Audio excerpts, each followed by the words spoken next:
What price does Ukraine have to pay to stop Russia's attacks? President Zelensky says he's ready to give up Ukraine's ambition to join NATO, but that would depend on security guarantees the West can offer. Talks are taking place in Berlin today. President Zelensky is meeting the American Special Envoy Steve Witkoff and Donald Trump's son-in-law Jared Kushner. Keir Starmer will be there too. Yuri Sak is a former advisor to Ukraine's defence ministry and joins us now. Good morning. Good morning, Kate. Is it a good move, in your view, for President Zelensky to offer to water down NATO demands? President Zelensky is in the middle of a very complex negotiating process, which involves the United States of America, our European partners. And as the president of the country who is, like you said, we are paying the price every day. There are missile and drone attacks. There are whole cities left without electricity. So President Zelensky's mission is to convince every partner at the table that Ukraine wants peace more than anybody else.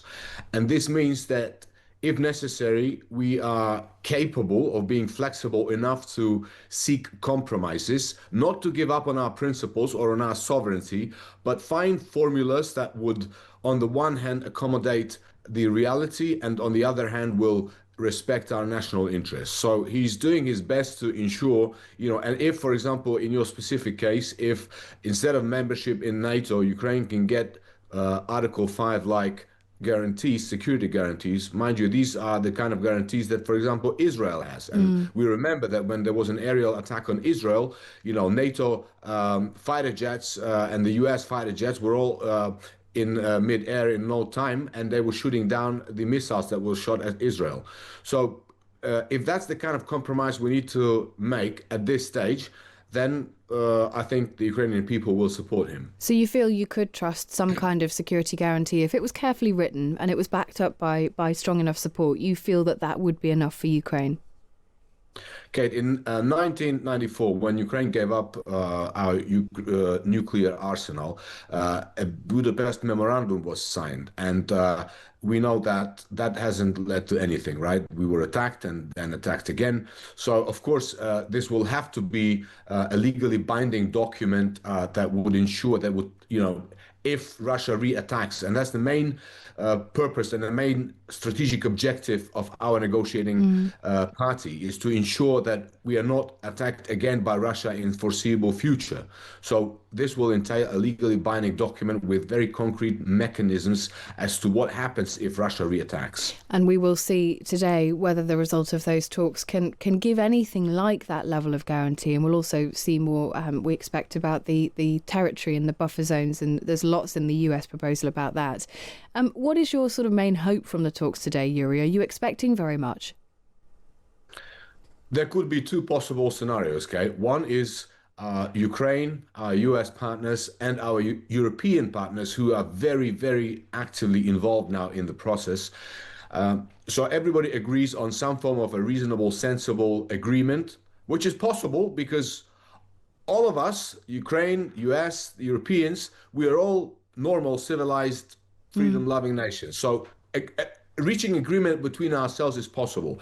And then that will be passed on to the Russians. And that's where the troubles will most likely begin, because Russia is sending signals on a daily basis that regardless of what we agree in Berlin or anywhere else in the world, I mean, we as a coalition of civilized democratic countries, Russia will not accept it. Yeah. So then will plan B, and our president said it yesterday, that we have to be prepared for plan B, and plan B would be to for the Western countries to reinforce Ukraine militarily, financially, and for us to continue to degrade Russian economy to an extent where it will be no longer capable of prosecuting this war. Yuri, can I ask you finally on that point? You came to speak to us a week or so ago, and you were, I think it's fair to say, frustrated at the lack of action from European nations on releasing these frozen Russian assets. Have you been, have you been pleased to see that there has been some progress, at least on that front? Well, of course, any progress is very welcome, but we've seen the news that Italy apparently is not really on board when it comes to these frozen assets. But I'm sure this is one of the contentious issues that is being discussed in Berlin, and today will be the second day of these talks. And let's hope that European countries will act as a unified front because, It's only logical that those frozen assets have to be directed towards Ukraine's defense and reconstruction. Well, we will, as you are, watch those talks in Berlin today. Yuri, thank you as ever for joining us on the programme. Thank you, Kate. That is Yuri Saka, former advisor to Ukraine's defence ministry. And as we were talking about there, Keir Starmer will be at those talks today. We'll bring you any news and updates throughout the day here on Times Radio. Yeah, if joining NATO is a step too far, how could a security guarantee that's a bit like NATO be really worth the paper it's written on? Is the question that, you've got to hope for something you got from Yuri there, but it's hard to see how that would work. Well, I suppose it depends whether Russia's main objective is to prevent the expansion of NATO and drawing increasing numbers of countries into it, or if some kind of security guarantee would be sufficient, would be passable in their view. I mean, it's difficult. I agree with you. It's very difficult to understand how one could be separated from the other. But on the other hand, I mean, Russia's objectives in this war, I mean, they're often a bit... It's essentially they want to keep the war going at all costs. So as soon as somebody presents some kind of proposal, that proposal is rejected on a number of different bases. So we'll see what happens today. What we have to keep in mind is that why countries want to be in NATO is because they don't want Russia to invade them, to attack them. And that's why, Sweden and Finland joined NATO. That's why the Baltic states joined NATO, to have this defense umbrella, really.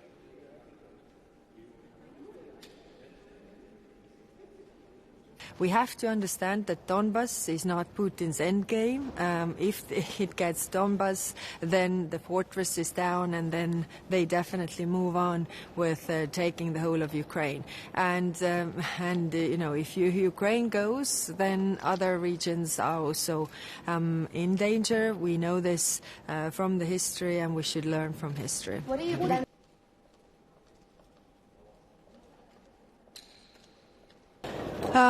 Yes, like I said, this is really a very important week for financing questions. We have different options on the table, and they will be discussed in the leaders' meeting on Thursday.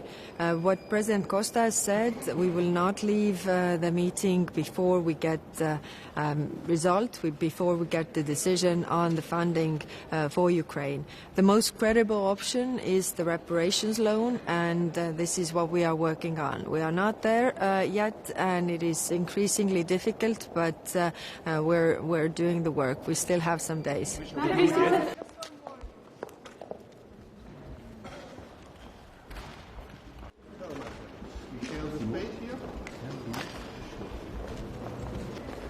This FAC meeting is really important for Lithuania, as we expect that colleagues ministers will agree and the Council will pass the additional criteria for the Belarusian sanctions regime.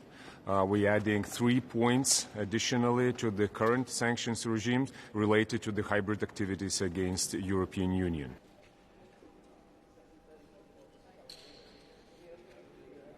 I'm really looking forward into expanding the sanctions regime on Belarus if those hybrid activities continue against us.